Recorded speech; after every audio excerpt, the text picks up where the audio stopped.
गुणनफल, गुणनखंड और गुणांक,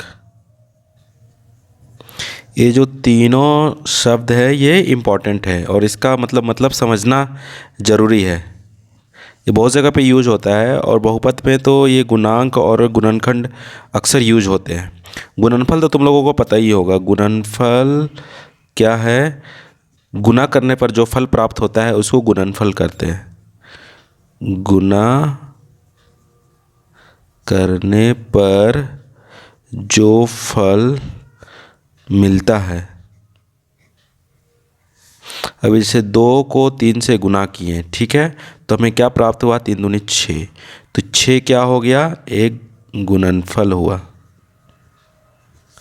अगर 10 को 5 से गुना करते हैं तो 10 पचे 50, 50 क्या हो गया? एक गुणनफल हो गया।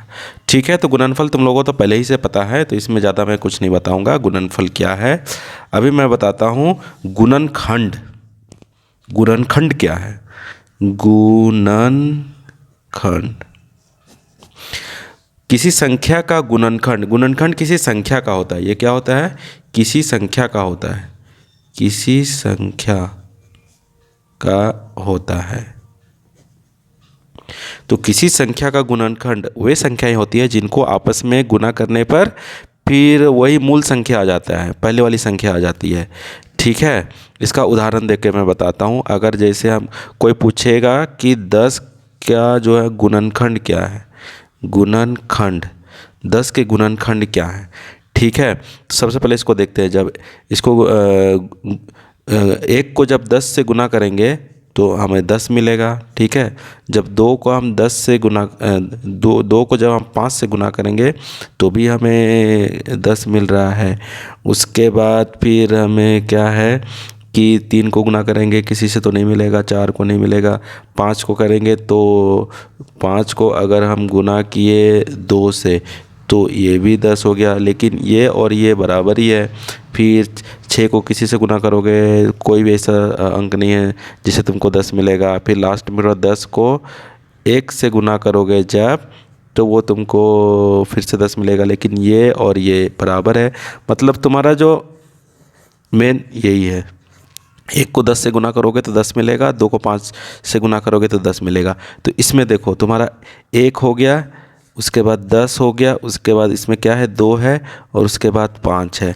तो ये जो है 1 2 5 और 10, ये 10 के क्या है? गुणनखंड है, 10 के गुणनखंड है। तो वैसी संख्या है जिनको आपस में गुना करने से ये मूल संख्या आ जाएंगी। अभी जैसे देखो तुम 5 को 2 से गुना करोगे तो 10 आ जाएगा, 10 को 1 से गुना करोगे तो फिर तुमको 10 आ जाएगा।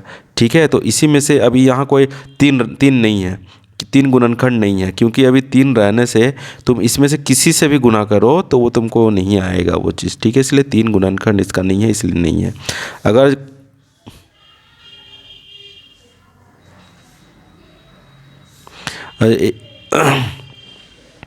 तो मैं क्या बता रहा था कि 1 10 2 और 5, अभी इसमें क्या है? 1, उसी को फिर से लिख देते हैं, 1 2 5 और 10। ठीक है, तो ये 10 के गुणनखंड है। किसके गुणनखंड है? 10 के गुणनखंड। इसमें देखोगे अगर 1 को तुम 10 से गुना करोगे तो फिर तुम्हारा वो जो पहले वाला संख्या था, मूल अंक था, वो आ जाएगा। अगर 5 को 2 से गुना करोगे तो तुम्हारा फिर से 10 आ जाएगा, या 2 को 5 से करोगे तो वही आएगा। तो गुणनखंड क्या होता है कि जो वैसी संख्या जिनको आपस में गुना करने से फिर से वो मूल संख्या आ जाता है। अभी मैं एग्जांपल में 3 बता रहा था, जैसे 3 यहाँ पे नहीं है क्योंकि इसका गुणनखंड नहीं है। अभी 3 को तुम किसी से भी इसमें मल्टीप्लाई करोगे, किसी से भी गुना करोगे तो वो वाली संख्या नहीं आएगी, इसलिए 3 इसका गुणनखंड नहीं है। ठीक है, यही मैं बता रहा था। उसके बाद अगर देखते कोई पूछेगा 6 का गुणनखंड बताओ, 6 का गुणनखंड क्या क्या है। ठीक है, तो देखो 1 से 6 को गुना करेंगे तो 6 आएगा, 2 को 3 से गुना करेंगे 3 दूनी 6 आएगा, उसके बाद 4 नहीं होगा, 5 नहीं होगा।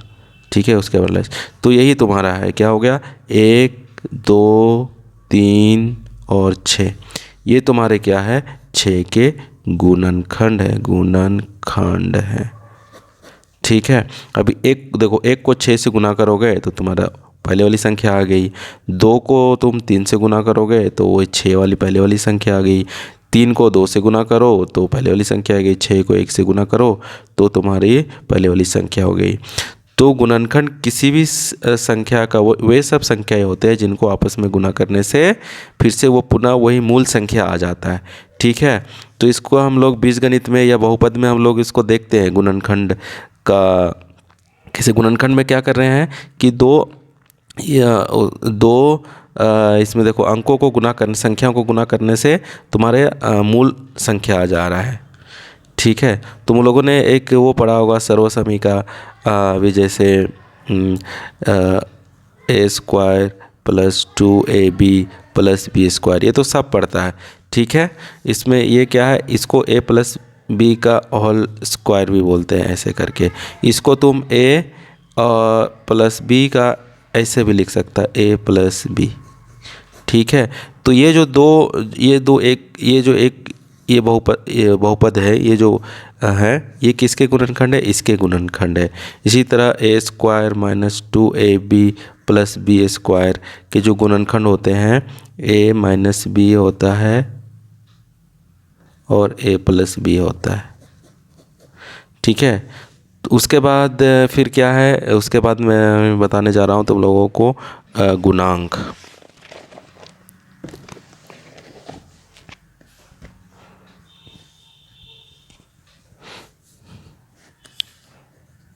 गुणांक क्या होता है? गुणांक जब किसी एक संख्या को दूसरी संख्या से गुना करते हैं तो वह संख्या दूसरी संख्या का गुणांक कहलाता है।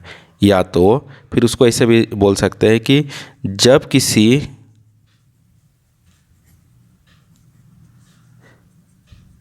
चर को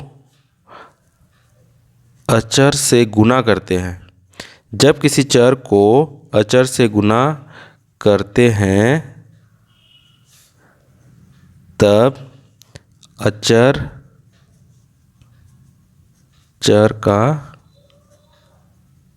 गुणांक कहलाता है। चर और अचर में बताया था, जो चर होता है वो अक्षर होते हैं, X Y Z A B C K L M, ये सब हो जाएगा। अचर तुम्हारा क्या हो गया, अचर तुम्हारे अंक या संख्या होते हैं, अंक भी हो संख्या होते हैं, 1 2 0 20 25 ये सब हो सकते हैं। तो क्या बोला जा रहा है कि जब किसी चर को अचर से गुना करते हैं, मान के चलो 5 एक अचर है, ये क्या है अचर, इससे जब हम किसी चर को गुना करते हैं तो उस अचर को इसका गुणांक करते हैं। गुना करने पर क्या हो जाएगा, 5x हो जाएगा। तो ठीक है, ये 5 जो है 5x का गुणांक है। क्या बोलेंगे, 5x का गुणांक है, या x का गुणांक 5 है, x का गुणांक 5 है। ठीक है, इसी तरह अगर 10x स्क्वायर रहेगा, ठीक है, तो ये है इसका गुणांक है 10। 20x रहेगा तो x का गुणांक 20 है, x का गुणांक क्या है, हाँ 20 है। ठीक है, या 20x का गुणांक है, ऐसे करके।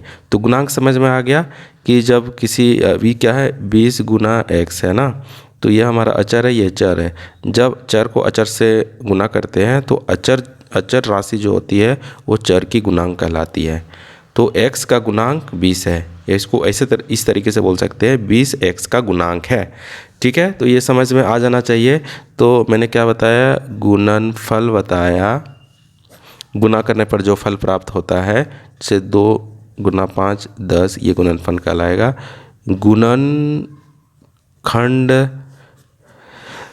किसी संख्या की गुणनखंड वे संख्या होती है जिनको आपस में गुना करने से फिर वो पुनः वही संख्या आ जाएगी, मूल संख्या आ जाती है।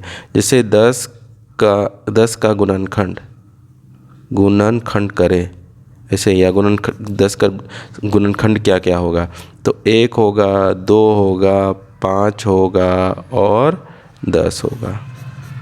ठीक है, ये होंगे। इसको देखो, 1 को 10 से गुना करोगे तो वही आएगा, 2 को 5 से गुना करोगे तो ये आएगा, फिर 5 को इसको करोगे तो वही आएगा, फिर 10 को।